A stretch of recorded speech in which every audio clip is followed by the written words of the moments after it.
আসসালামু আলাইকুম। আজকে আমি রান্না করব মাটন। মাটন রান্না করার জন্য একটা হাঁড়ি নিয়ে নিয়েছি। হাঁড়িতে মাটন রান্না করলে সবসময় মাটনটা দারুণ সেদ্ধ হয়। মাটন বলে কি যে কোনো মাংস নিলেই সিদ্ধ হয়ে যায়।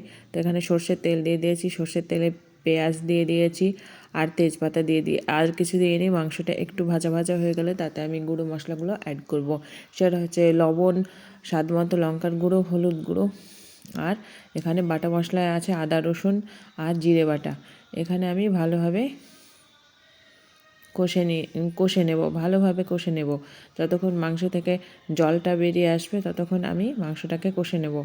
তো আমার জলটা বেরিয়ে এসেছে, এই জলটা দিয়ে এবার আমি ঢাকা দিয়ে দেবো। মাংসে যে জলটা বেরিয়েছে সেটাতে 50%, 70% মাংস এতেই সেদ্ধ হয়ে যায়। তার মধ্যে আমি দিয়ে দিলাম টমেটো কুচি। দেখুন অনেকটাই সুন্দর হয়ে গেছে, অনেকটাই সেদ্ধ হয়ে গেছে। এরকম কষা হলেও কিন্তু খাওয়া যেতে পারে, তবে এখানে আমি একটু ঝোল রাখবো, তাই এইদিকে আমি একটু জলটা গরম করতে দিয়েছিলাম। অবশ্যই গরম জল দিয়ে দেবো। গরম জল দিলে যে বাকিটুকু সেদ্ধ হয়নি সেইটুকু অবশ্যই সেদ্ধ হয়ে যাবে। তাই আমি আবার এইভাবে ঢাকা দিয়ে দিলাম।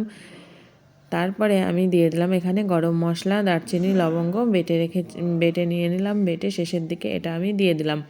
এটা শেষের দিকে দিয়ে দিলে সেন্টটাও ভালো হয়, খেতেও ভালো লাগবে। তো মাংসটা আমার পুরোপুরি সিদ্ধ হয়ে গেছে। তো আজকে এই রেসিপি কেমন লাগলো অবশ্যই আমাকে কমেন্ট করে জানাবেন। আর আমার রেসিপিটা ভালো লাগলে লাইক, শেয়ার, সাবস্ক্রাইব করার অনুরোধ রইল। আজকে এই পর্যন্ত, আবার আমি আসবো একটা নতুন রেসিপি নিয়ে। ততক্ষণ আল্লাহ হাফেজ।